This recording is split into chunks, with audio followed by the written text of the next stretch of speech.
Make a move, make it matter. Yeah. Forget the rest. How y'all feeling that? You're rocking with the best radio station on the planet. SDM Live Unplugged. Hey world, Hi, I'm yours truly, Kaine. I'm Rachel. And yes, that's Rachel. Hi. And welcome to SDM Live. I'm so happy to be here. And yes, Rachel is so happy to be here.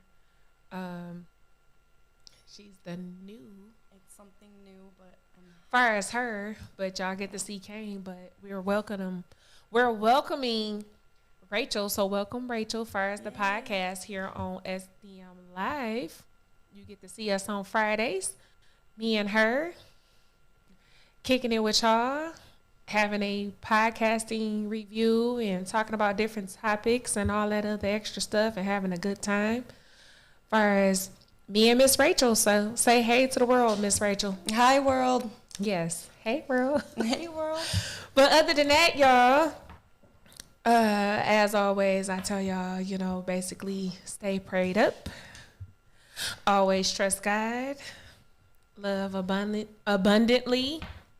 Peace, love, and prosperity. And also love and inspire. So like here on the podcast, you get to see us kick it with y'all and just have a vibrant day and tell y'all about positive things and just have a good time far as whatever. But no further ado far as all that, I am going to tell y'all about our topics for today, what we're going to discuss and what we're going to talk about and what me and Rachel going to discuss on. Of course. I'm excited. She's excited. She's happy to nervous. be here, just like I'm happy to be here. We gonna do our thing with this podcast, and reach out to y'all and just vibe with y'all as far as this podcast. But like far as our topics, because Rachel is a little nervous, and that's okay. It's nothing wrong with being nervous. I be nervous sometimes, but like far as the podcast and our topic goes, I'm gonna just read them off to y'all. Or do you want to read them? I can read them. Okay, so far as our topics and what we gonna talk on, go ahead, Rachel. I'm gonna give Okay, them to you. so controlling new era relationships, extra. Oh wait, Go ahead. wait, hold on. She a little nervous, but it's cool.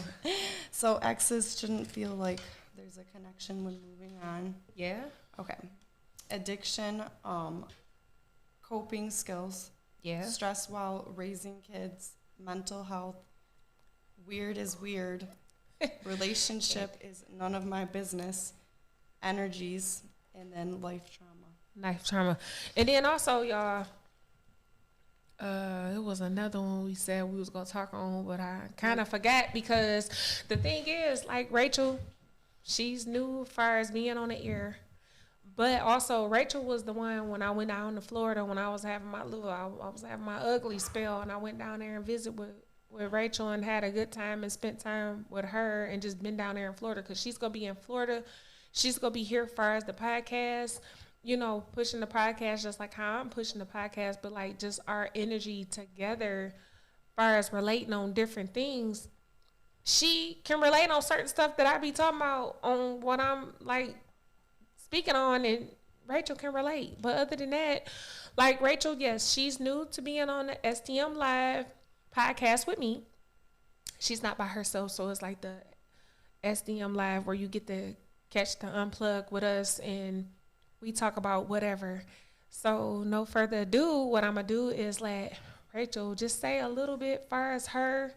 We go get in the topics of what we gonna speak on, but she gonna tell y'all, just a little bit. We gonna tell them a little bit far as Miss Rachel about herself, because like with her, I can't tell y'all about her. She only can tell you far as Miss Rachel. But other than Rachel, far as a friend goes, she is a very party, fun-going, love friend. But other than that, I'm going to let Rachel speak on what she want to speak on far as her. And then we go get on them topics of what we going to talk on. And then basically kick back from there. But other than that, Miss Rachel, tell the world about Miss Rachel. All right, well, as Kaine said, I'm Rachel, and I love the ocean. I love having a good time, and I love energies and good people. Nothing negative. I love my baby. I have a son. I love him very much. And, yeah, that's me. That's Miss Rachel. So, like, what you do, like, besides baby? Yeah, Yeah, I started microblading. Like that's She does a good profession in that too. So Yeah. like if y'all want anything done for y'all microblading and getting it professionally done and not going to the hood, come to Miss Rachel because she does that business wise as far as them eyebrows. Yeah, but I mean, I can do them, but you have the license to do it. Yeah, though. I did get my license, but it's harder than people think. It's still like a training and process kind of thing. But she does an excellent job in that. I've done different things on and off though through the years. But yeah. I just figured out I like people and talking to people and she energies. Is a piece of person. She do. It's just there's good energies and there's bad energies in the world, and I've realized I can really like feel them, and sometimes that's stressful on someone, but yeah, it's a interesting feeling to have. It is. So like far as the energies, I can relate on that. Yeah, it can be scary. I think. Very at times. It can be a fearful thing. Of course. But you learn to work with it and cope with it. But other than that, like here on the podcast, we not gonna judge you on you or any of your flaws or nothing like that. Everything here, I mean, it's like basically come as you are, and it's like an open door as far as you and whoever's sitting here on the podcast. But like with Rachel, she's the one that I actually, when I went down to Florida, had a good time with her versus me going to Atlanta. That was just a waste of time going there. But I just thank God that I was able to go down to Florida, check out the beaches, eat good food. It was exciting. Oh, we did eat some really good food. Oh my gosh. We had numerous of drinks. Yes. All type of drinks. And then we went to that one bar. Oh, that restaurant. It was all New England food. Yeah, it was. And I just was picking. I was like what was picking. It that you had? The oysters? Yeah, it was an oyster. It was oysters. And then I have a thing for fish, y'all. I do like to eat food. I don't care. But I like to eat healthy food too. So like it was red snapper. Oh, yeah. I forgot about that. And I told her to make sure she put seasoning and extra on it because it's something about, I don't know if y'all eat it, but I know I eat it. Like red snapper, I don't know what it is. Like when you fry it and you put the right seasoning on it, it tastes so good at this freshly fried off the fryer. So I had red snapper while I was down there, so I was excited about that. Yeah. And then I also had, it was something else I had. I thought you were a big fan of the oysters. Yeah, but it was a different type of oysters, though. Yeah, you were. It had like spinach and cheese. Yes, and I remember seeing type it. Of, it was like cheese melted with spinach on top of it. I don't know what she was like. That's the best. And then I went on and got it that, and then they salad was all right. But the thing was, I had a good time. It's been about. It was. It was the end of March. 7 years since I've been to Florida. I said when we were down there. But Rachel, she actually lived down there. She had property down there and everything. Yeah. But it's been about 7 years since I've been to Florida. And then, like, being down there and just having a good time with just my friend who was from down there, that was, like, a wonderful experience versus being there with a tourist. Yeah, we had a good time. Right. You knew where to go, and we was on the beaches. It was fun. I think you got the suntan and I didn't. But regardless of the fact, I had a good time. I wasn't even stressed out. No stress. Nothing. And then we just kicking, having a good time. I mean, drinking. Of course, you go drink and have a good time. And then we met nice, wonderful people. Oh, it was great. Just a great thing. That's why I'm like, I'm going back. But like with Rachel, because you know I'm not going to harp on you, friend. She have property down there. So like, I gotta go down there and visit and do other extra stuff besides just be down there because she actually lives. She's down there, but she's from here. Yeah. And that was wonderful too because, like, if you go out of town and you not from the area of Florida or let's say Miami and all this different stuff, you will get lost. And then like with you, Rachel, you zipped and zoomed and zipped and went and here and there, and we was there, and it was like, oh, this is just great, and you knew where to go, and it just felt so comfortable being down there because you knew where to go, and I didn't, and it was easier for me versus, you know, dealing with a tourist. Yeah. A tourist gonna be like, okay, you gotta go here, and then you gotta 30 minutes here, and it wasn't even like that with you. We gonna go here, we hitting here. We about to go over here, 30 minutes here, and it just was like a wonderful experience. So that's why I was like, I gotta go to Florida again. It was great. It felt like she was there for like a week, and you were only there for 2 nights. Yeah, she should have stayed a lot longer. Yeah, but that's all right. I'm coming back. Yeah, I think I'm gonna go and stay for about at least 2. Yeah, 2 weeks or more. That way we get to see the other 2 beaches that you was talking about. Yeah, there's a lot of many beaches down there. Because I know when you had to come down and get me, you was like 57 miles or something away from where I was at. And then this the thing with Florida too.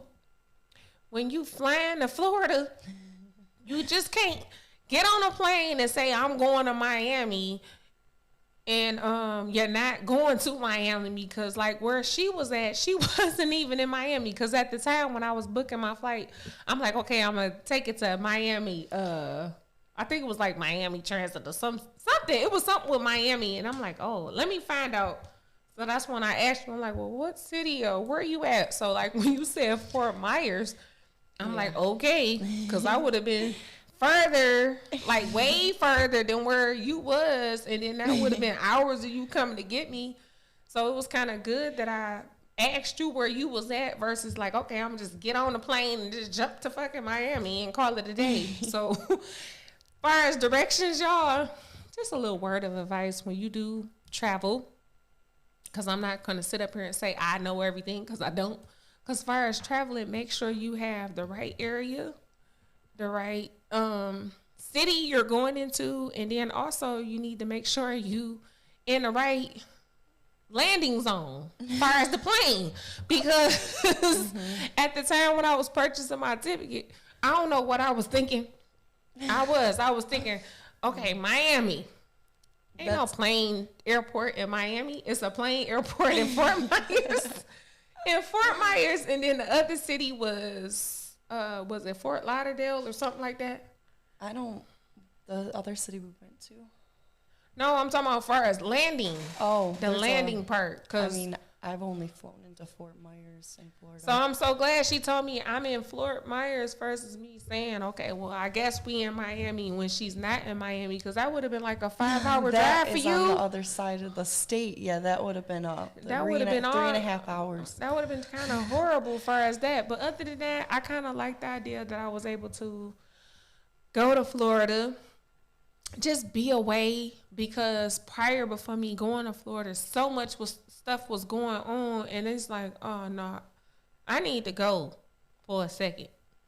Let me just go a couple days, and I'm telling you, it's good to get away. Them days being going away, I was able to think and focus on the right things. So Rachel, thank you for being a very hospitality type friend in Florida. Yeah, we had a versus have me stranded and all that type of stuff, and we was able to go and drink and eat all the food and just have a good time and meet wonderful people. Yeah, because the people that you had at the time, they were wonderful people too, including the little Mexican guy. I don't remember him, but he was a cool guy too. That one. Oh yeah, our friend down there. Yeah. So cool. It's good to have wonderful people around, especially like when you traveling and going places, because like going places isn't just be out here and just out here. No, you need to actually know somebody or go somewhere, because everywhere is not really safe right now. No, because of what's going on.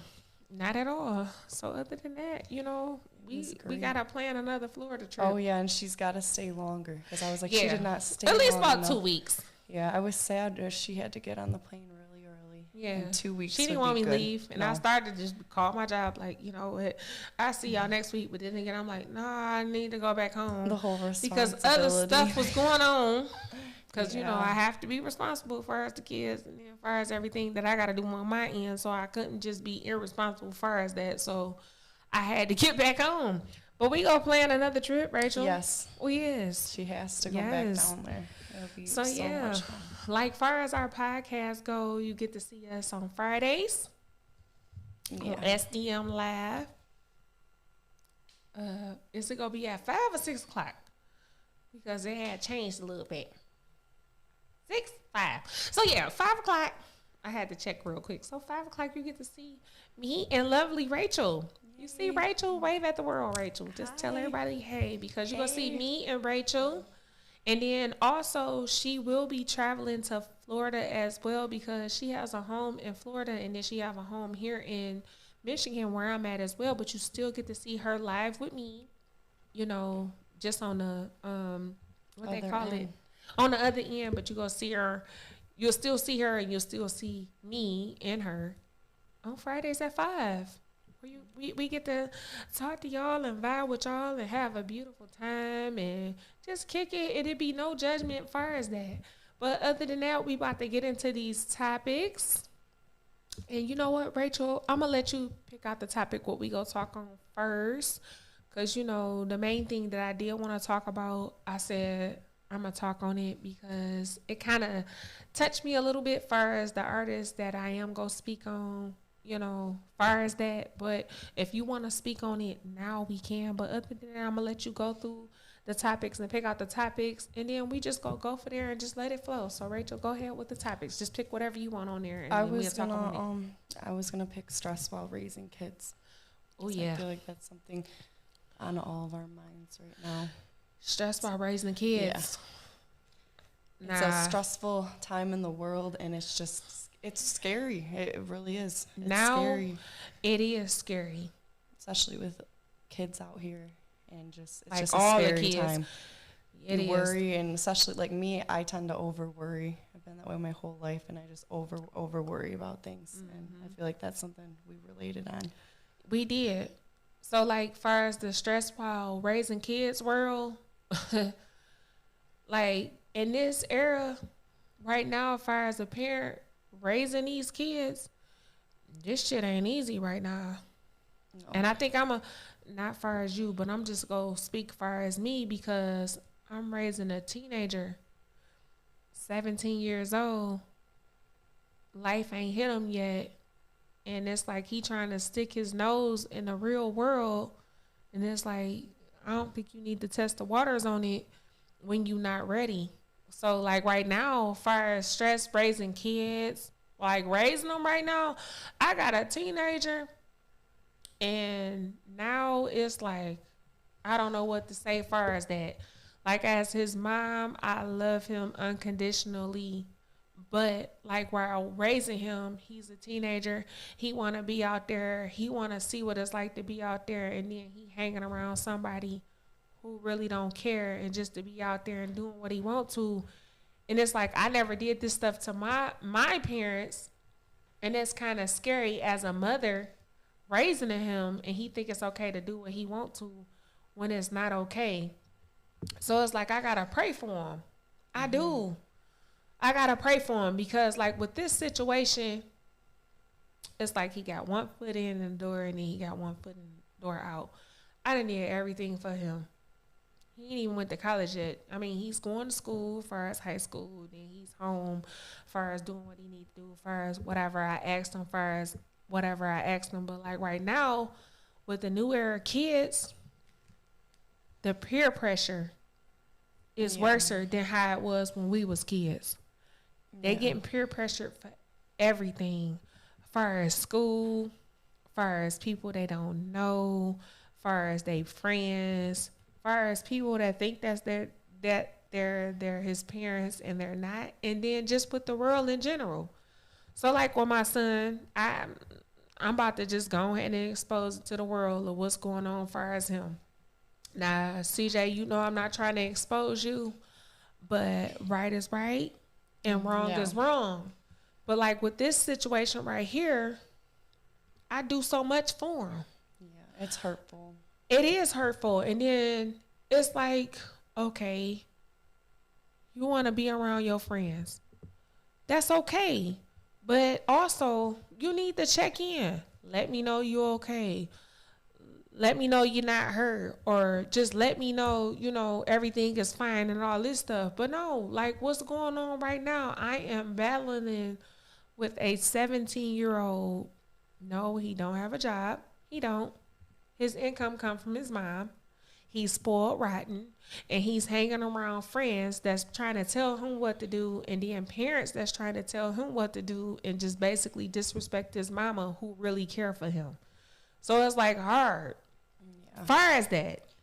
So it's like I don't know what else to say. So like the last time I did talk to him, he like, he telling me how embarrassing I am to him.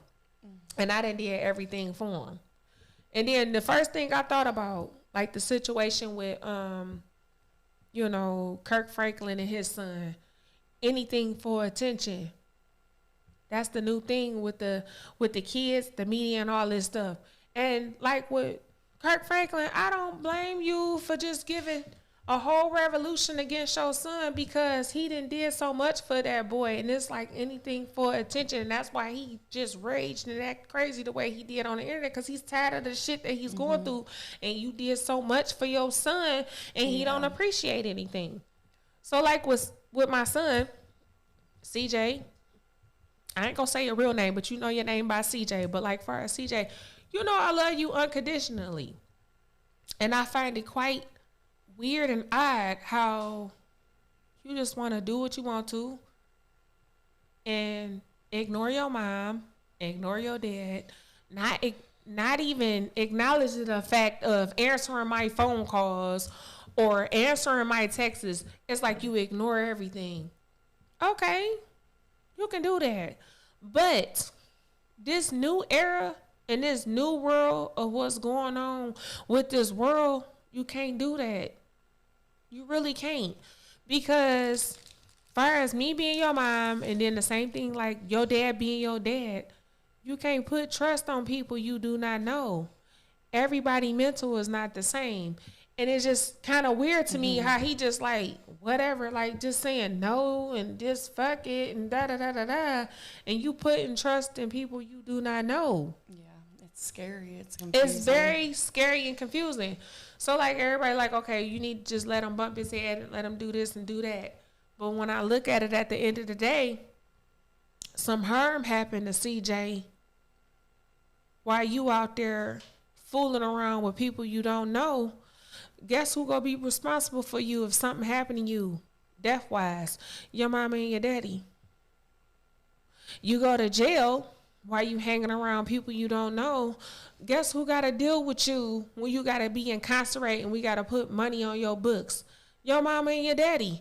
Regardless of the fact that me and your dad is not together, we still responsible for you while you out there doing what you want to because you listen to somebody who don't care.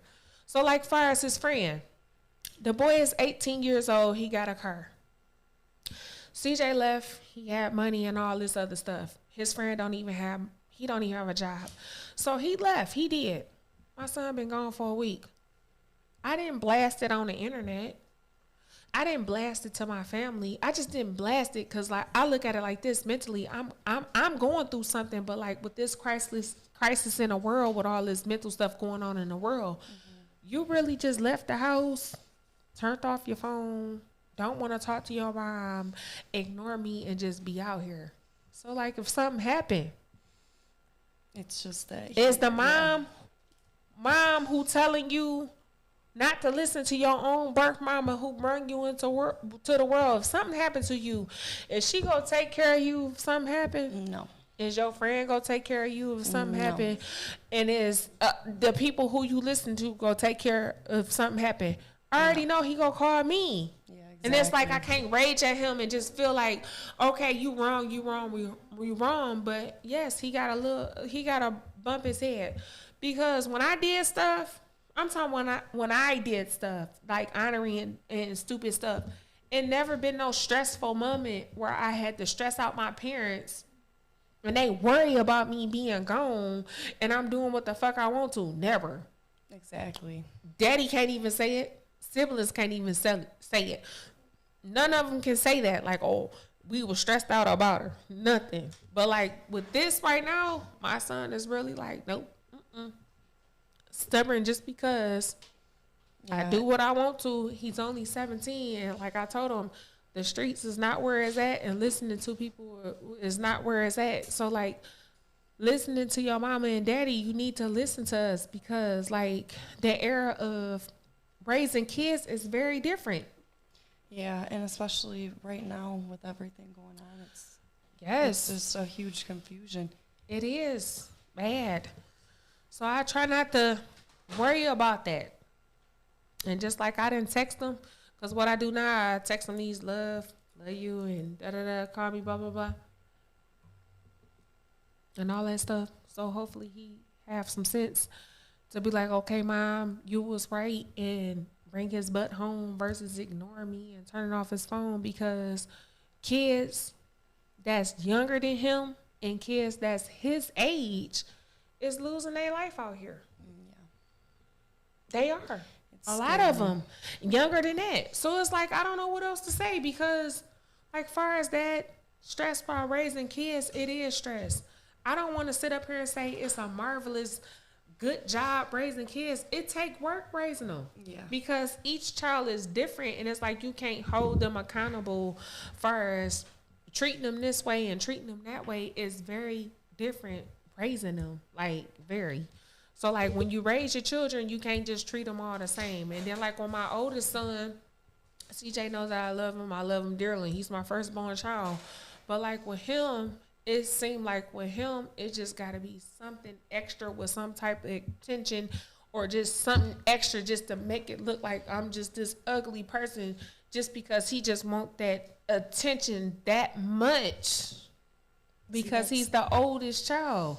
And it's like, I can't win for losing with him. I don't have this problem with my other children. CJ always been my problem child, but regardless of all the ups and downs that we had, I'm talking about all the ups and downs we done had, like with me and him. CJ know I love him unconditionally. He done did so much messed up stuff. I still love him. But it's like, son, like, why are you doing this to me? And then you got this mother that got your back 100%. And then as soon as something didn't happen, then he come running to mom. Oh, you want to run to mama? You want to run to mama when stuff get messed up. But like when I'm trying to tell you what's right, what's not going to cause you no harm, that's not going to have you landed in jail, or that's not going to have you mentally messed up, you still run off to people that ain't 2 ounces for shit. So it's like, you confuse me, son. So make it make sense. You got a mama that love you, and you got a daddy that love you, even though we not together. We do our part as far as raising you, and you feel like it's still got to be some type of supplemental attention. Yeah, and he doesn't realize how lucky he has. Because parents there. You know, even though me and his father is not together, we still do our parenting part to raise him. And it just seemed like it got to be some type of pinch. Yeah, and it might always be that way, but you just like a pinch to like, mama, you who, like, daddy, you who. And it's like, you know what I was thinking, y'all, world? I'm thinking about doing like an intervention with CJ, because I have throughout his livelihood, because he's 17, he ain't been in the real world yet. I have. And that's something I want him to like basically avoid, because I've been there and done that, and he don't believe it. So that's okay. I'm 39 years old, so I didn't experience some stuff. So it's just certain stuff that I wouldn't want my kids to do or be around, because I know how it is out there. So like what I'm really thinking about doing as far as my son, because I don't have this problem with my other kids, doing like an intervention, right? Yeah, and those are good, and that work. I mean, and then he can sit on here in this podcast, and he can sit here amongst me and his dad, and he do a whole intervention of himself. Because there's been times I used to be like, boy, you really sat up there, and he did it. He admit to what he did, and it's like, you did it, why? It's always been some type of, it's always been some type of way of, it gotta be some type of attention to do that. Yeah. And it's like, CJ, you ain't gotta do that. Yeah. And it's like he do it. Like, yeah, let me just prove to y'all what I can really be capable of doing. And then every time he do stuff, the first thing I thought about when Kirk Franklin did what he did, he had a whole revolution. Because his son was doing some fucked up ass shit. And shout out to Kirk Franklin. I don't blame you for doing that. Because sometimes your kids will take you out of character. They will. They'll take you out of character and think you won't go there, and you'll go there. Because what my son is failing to realize, boy, you better sit down somewhere because your mama don't play. Neither does your daddy. But you want to test the waters. You want to test the waters to see if it could just really get there. Boy, it could get there. So you need to sit down and evaluate some things and love your life and appreciate your life and appreciate your parents. Because if you had them I don't give a fuck ass parents, because you know the other I don't give a fuck ass parents, they'll give you away, right? Yeah. And then if you had them fuck you because my parents say fuck you type ass parents, boy, you'll be out here fucked up bad. But it's not that with you. It's not even like that with you. You got a parent, a mother, parents, a mother and a father, regardless of the fact if we are not together, boy, we got your back unconditionally. But our thing is you need to get in the right type of mind frame to appreciate your parents, because like right now, a lot of kids don't appreciate their parents, and there's a lot of parents that don't even appreciate the damn kids. They got these kids and don't even appreciate it. I appreciate my kids, and I love y'all because thanks to y'all, especially you say CJ, Christopher James Johnson. Yeah, I'm going to say your whole name.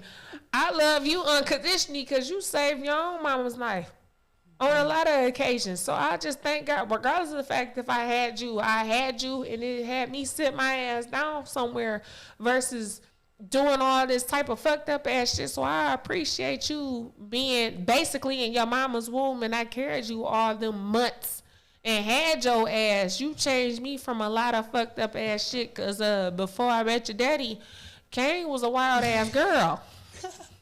Yeah, I can relate to that.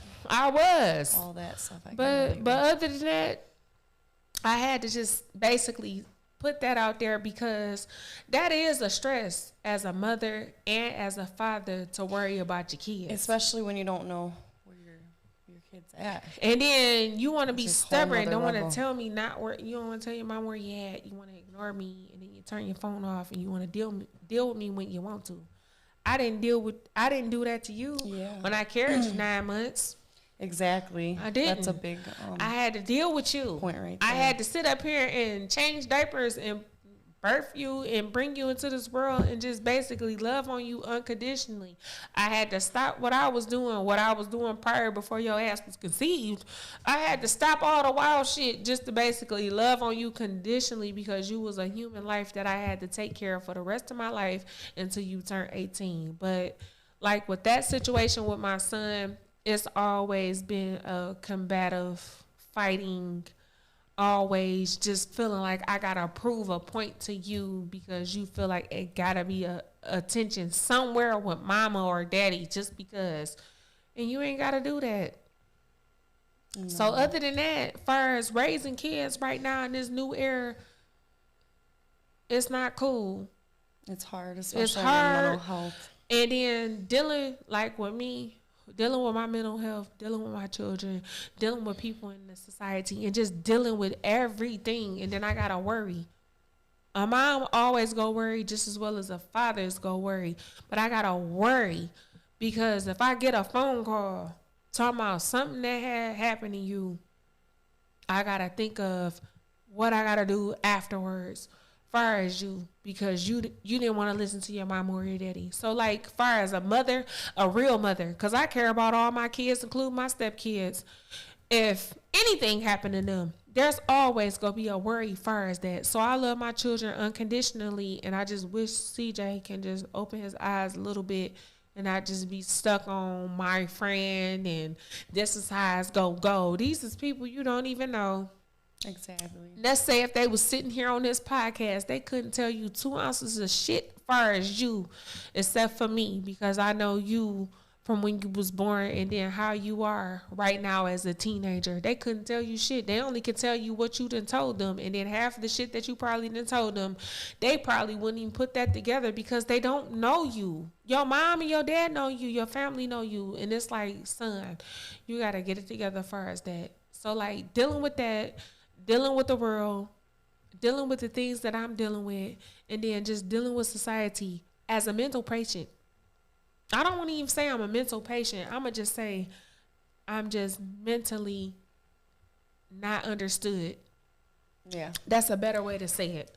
Because there's a lot of mental people out here, and they can't sit here on this podcast and speak on and say and tell y'all what they're going through or what's going on with them or none of that. They had it behind a rock and call it a day. But like with me, I'm going to be speaking to y'all because my mental is different from y'all. Y'all can't speak like how I can and express anything or tell the world far as y'all because y'all rather just hide it versus show it. So like here on this podcast, you get to see me speak to y'all far as on a mental standpoint because for some reason, people think it's funny to make fun of a mental patient.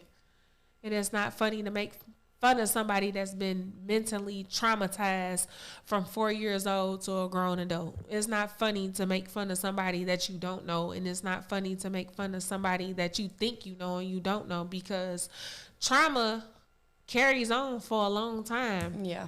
And then the coping part, you got to deal with that. Yep. And then it's like people find that a mockery, and it's not even a mockery. And then like mentally, you know, I still go through traumas. Yeah. I have nightmares, all type of stuff. And it's like you want to laugh at somebody that been through something from 4 years old to a grown adult of traumas, and you want to laugh at something that didn't happen to me.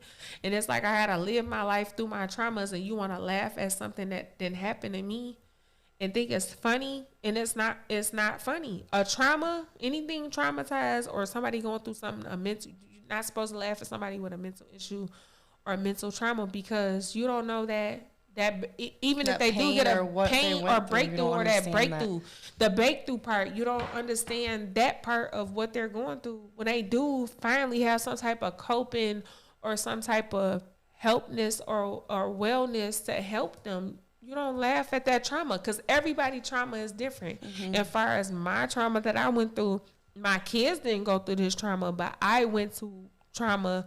I'm talking about life lessons, trauma since I was 4 years old. And that's something not to laugh at. I had to deal with that from 4 years old. And like right now, as I'm speaking to y'all, I am 39 years old and I had to go through my whole life getting over a trauma that I had since I was 4 years old to a grown adult. So that's like a life lessons, trauma, growth. Yeah, and I'll people say it's deal a growth. with trauma in different ways too. They do, which I feel like addiction. You know, people become addicts; they don't even know they're an addict most of the time. Yeah, with addiction. Now, one of our topics was addiction. It was because we did say we was gonna talk on that as far as the addiction part because you know, the news feed is talking about how DMX had a heart attack. From his drug and addiction. Yeah, and he's been through a lot in his life, and you know, everyone's an addict in some type of form. That's why I don't get people who judge. I mean, no one's perfect. No, they not. So like, far as the addiction goes, people be quick to say, "Oh, they just drugging just to be drugging and all this stuff." So like, I'ma say this: I do drink. But it's not drink till I'm drunk and messed up and I'm just all fucked over and all this stuff. But like far as this addiction go, you have to understand that addiction. Because like with addiction, a lot of them people be facing demons that y'all don't know nothing about.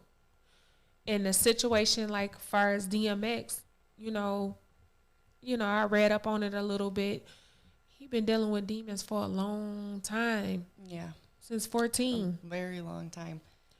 Very. And then like with his situation, okay, he was drugging or whatever. And he had a heart attack. And from the heart attack, he went into a coma. But nah, as far as DMX, I love him as an artist. Mm-hmm. I do. I just love his gangsterness of how he was. And out of all the artists out there, I don't care what nobody say. It's a lot of artists that I love. But that DMX, that's one thing I liked it about him. He always talked about God. Yes, that's one of the biggest always. It touches my heart too. It touches my heart a lot for the simple fact that he talked about God through his he's having traumas. Yeah, exactly. So like while he's sitting up there in them he's sitting up there in that coma right now. I plead the blood of Jesus over there. I just pray over that whole situation because I know he gonna come through that. Yeah, he's a child. He's really a child of God. But like through all that, people be quick to say, "Oh, this that." Nah, y'all on the outside looking in, but like far as DMX, yes, he's a child of God. Right now, he's sitting up here fighting for his life in a coma. Yeah. But I can honestly say, like far as him, he always talked about God, even when he was fighting through them damn demons. Because he knew. That's how he got out most of the time, is he knew he was fighting his transition, demons. Like basically to change and all this other stuff that he was doing prior from all of that, like in the industry, doing his music, dealing with his family problems, just all these problems. But like if you look at all the history of what he went through as far as losing stuff, getting into it with people, losing money, financial problems, just drug, regardless of the fact of drugging. Yeah. That's one thing I can honestly say about DMX, and that's one of my favorite artists. He always put God. Mm-hmm. He always made sure he put God first on everything throughout all what he's going through. And then like right now, he's fighting for his life, and everybody looking on the backlash of, he was drugging and all this stuff. Okay, yes, he was drugging. But when it comes to that addiction, you can't speak on that addiction because they are fighting demons. Mm-hmm. Yeah, and that's a whole other demon in itself. It's a vindictive demon. Somebody that don't want you to prosper. Somebody that don't want you to make things better for your life, or somebody that these demons are ugly. Yeah. So like this demon, I'm gonna say demons because he been dealing with this since 14. Yep. I don't know if you looked at the history of it, but since 14 he been dealing with these demons. Mm-hmm. Some ugly demons that's like, okay, yeah, they just want nothing but the bad for him. Yeah.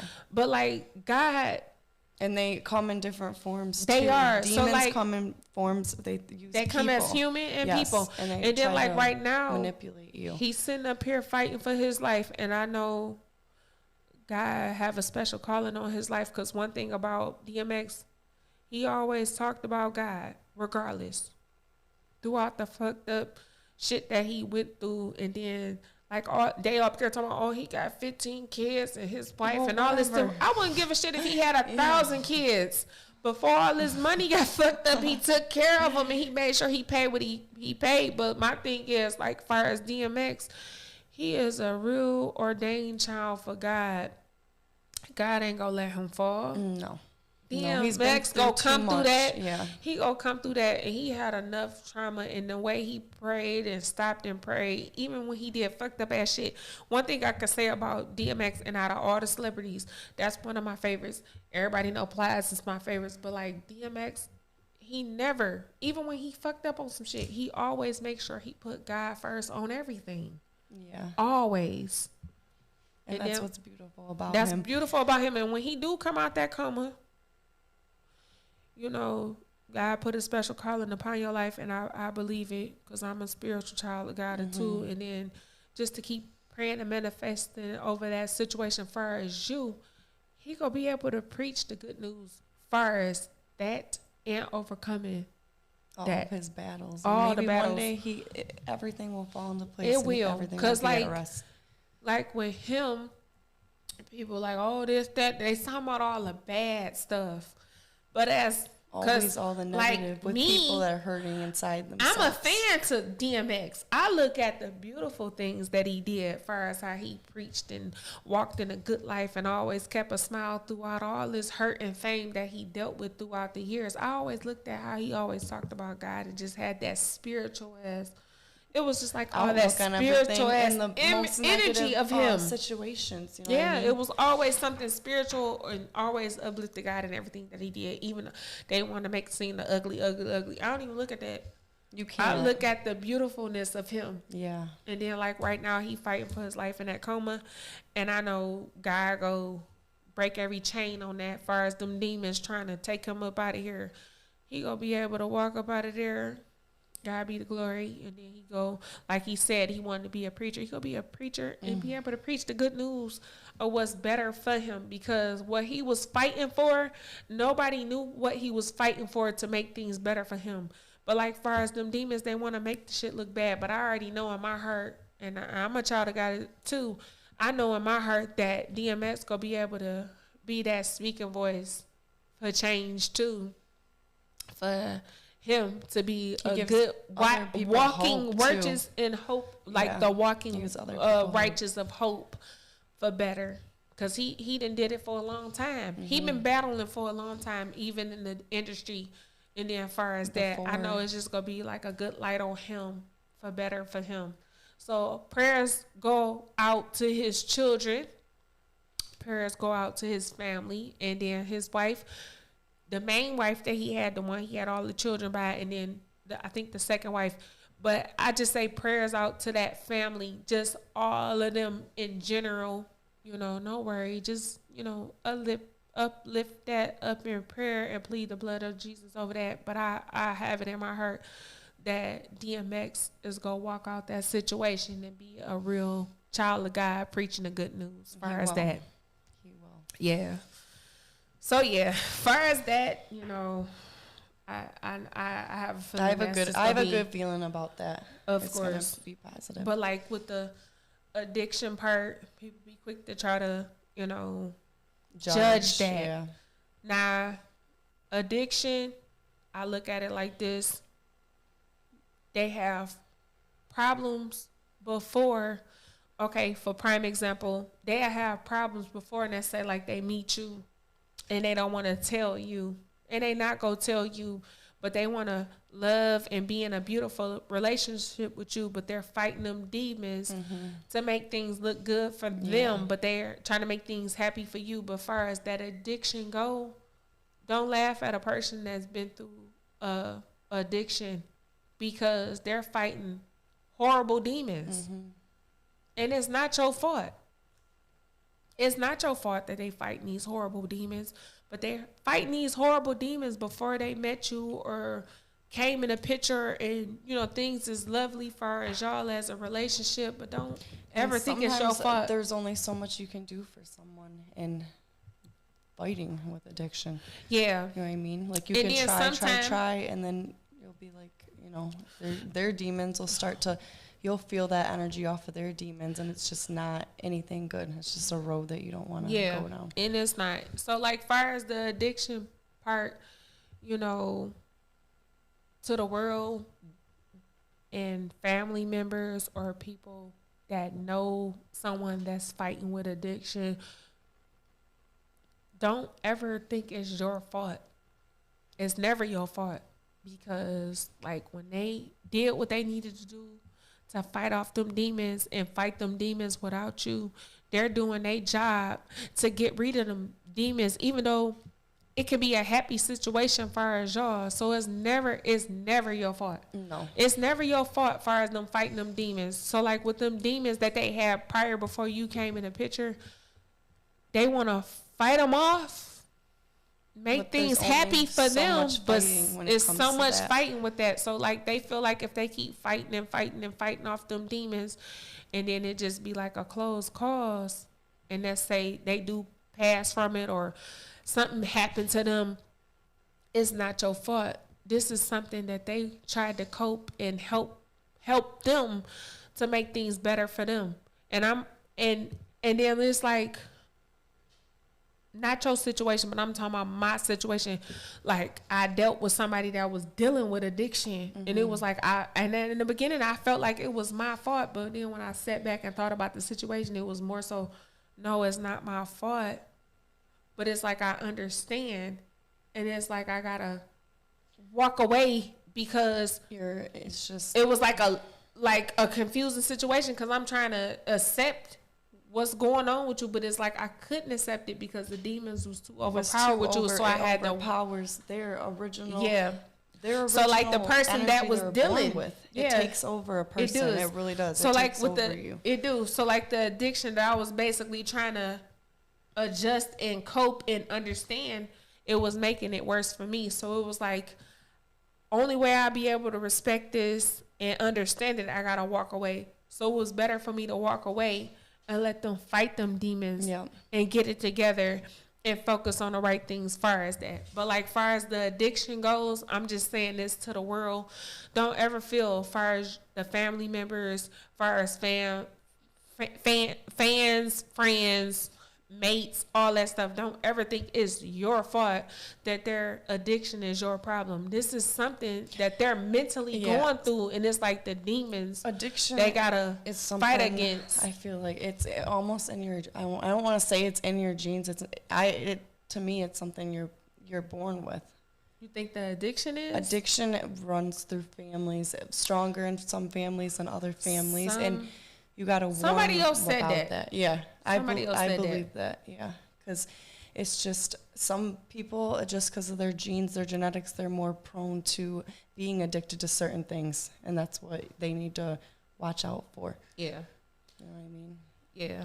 So like with that, far as the addiction part, don't ever think it's your fault. Let them fight through it. And far as that addiction is going to be hard, it's never going to be easy.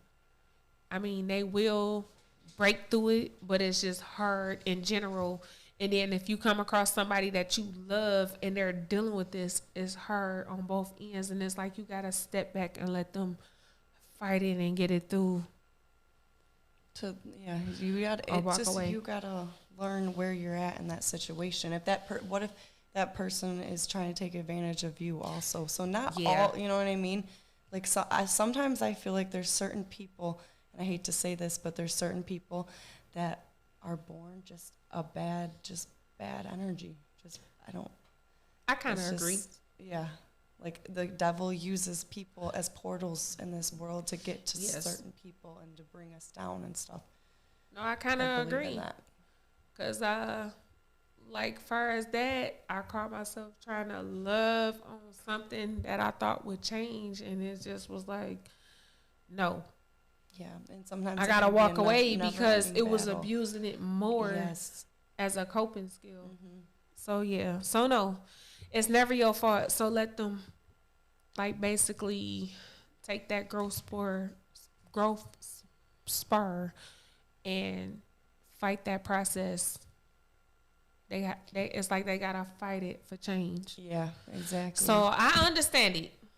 So I don't want to sit up here and say it was my fault as far as that, because sometimes, like with a person with addiction, that's something that they was hiding.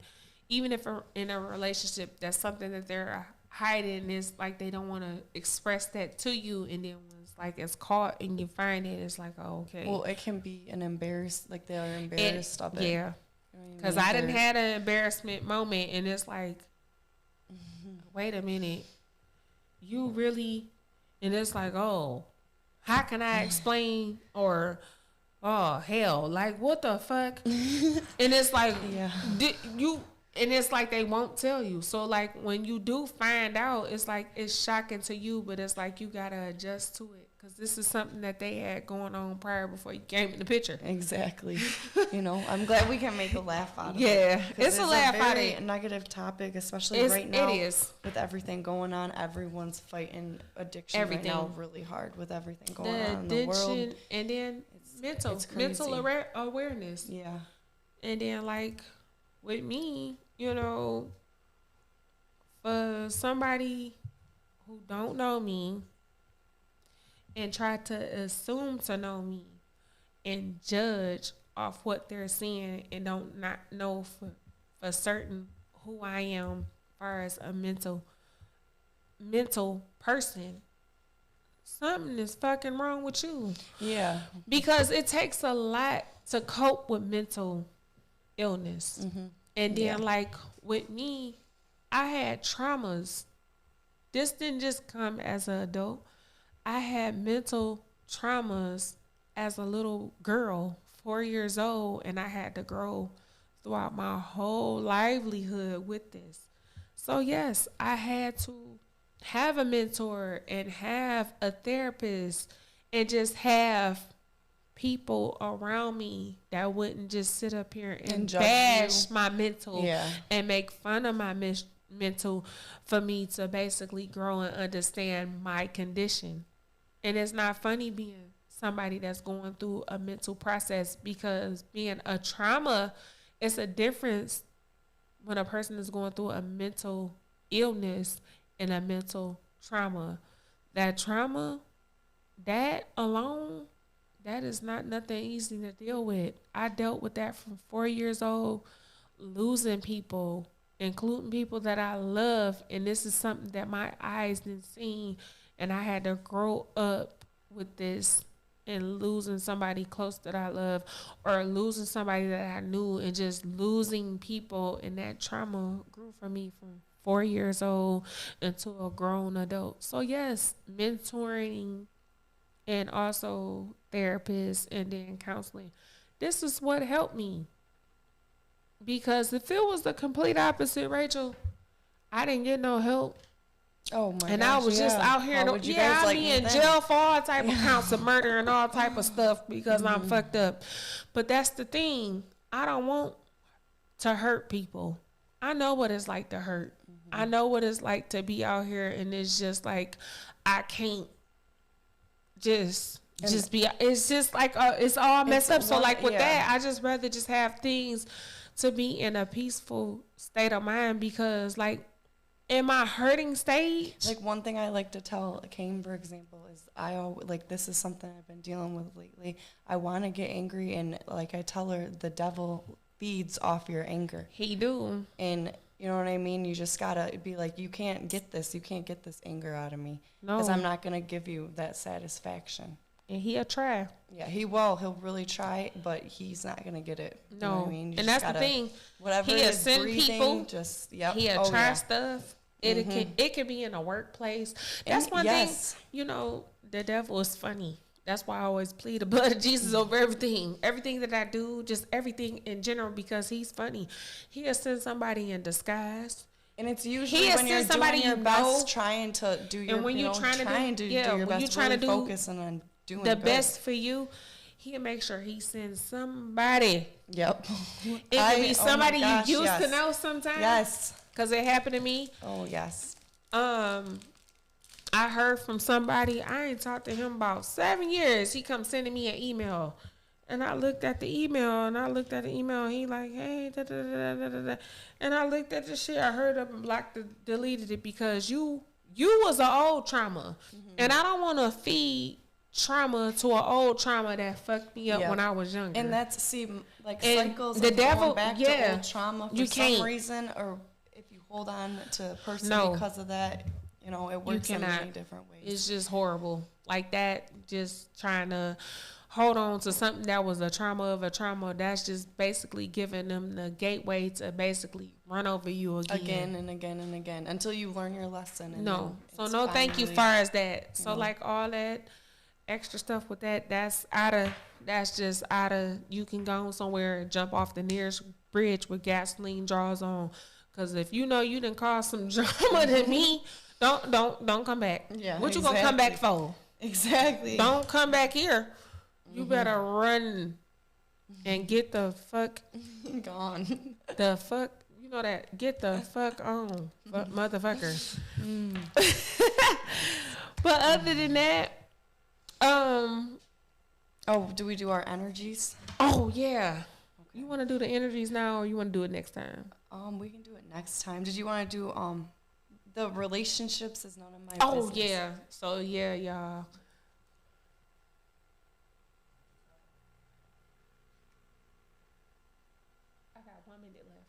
So, thank you, Casino. So, our energies. So, our energies in life is very important. especially balancing them. Mm-hmm. So like when you balancing them, world, you can't just be out here dealing with all type of energies that's gonna have you all over the place, because if you have all type of balanced, unbalanced energy, here comes the negative concept. And everyone's got good energy, bad energy in them. It's and bad certain ones people bring it out. They will. And you or whoever. Yes. I know some people don't believe in energies. Which no, I believe in them. Crazy, because I feel people's energies really hardcore. So like far as the energy go, we go balance that energy, and if your energy is not right, your ass is not gonna be around. Yeah, I can't. Especially if your energy ain't right. But other than that, y'all, because we down to 10 seconds. So you can catch us again on the SDM Live and Wave at the Worlds. All right. That's Rachel. You go see us on the podcast at STM Live, Wine and Dine with Kaine, featuring Miss Rachel. Yeah, that was so awesome. Fridays at 5. And then we get to talk, have a good time, and just kick it with y'all. So much love to y'all. Catch y'all again. And, wine and dine with us and, kick it with us. And then we'll catch y'all again as far as that. So much love, y'all. We go Wave to the World. Catch y'all again. Much love. Kaine, Rachel. Bye. Make a move, make it matter. Yeah. Forget the rest. Are y'all feeling better? You're rocking with the best radio station on the planet. SDM Live Unplugged.